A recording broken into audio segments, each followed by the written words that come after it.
લોકસભા ચૂંટણીને લઈ ભાજપે કમર કસી છે. શનિવારે સાંજે ભાજપે ગુજરાતની લોકસભાની 15 બેઠકો માટે ઉમેદવારોના નામ જાહેર કર્યા, જેમાં જામનગરના સાંસદ પૂનમ માડમને ફરી ટિકિટ મળી છે, જેને લઈને તેમના સમર્થકોમાં ભારે ઉત્સાહ જોવા મળ્યો હતો.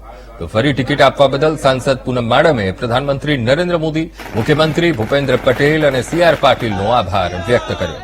સાથે જ ગુજરાતની તમામ બેઠકો પર ભાજપનું કમળ ખીલવાનું નક્કી હોવાનો વિશ્વાસ વ્યક્ત કર્યો.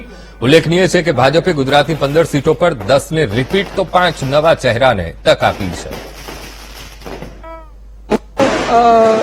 સ્વાભાવિક રીતે જ્યારે પાટીલ સાહેબ આ લીડની વાત કરતા હોય ત્યારે કરેલા કામોના વિશ્વાસથી અને માનનીય નરેન્દ્રભાઈ મોદી સાહેબના નેતૃત્વ ઉપર જે નાગરિકોને વિશ્વાસ છે એના લીધે સ્વાભાવિક રીતે આ ઘોષણા કરતા હોય છે.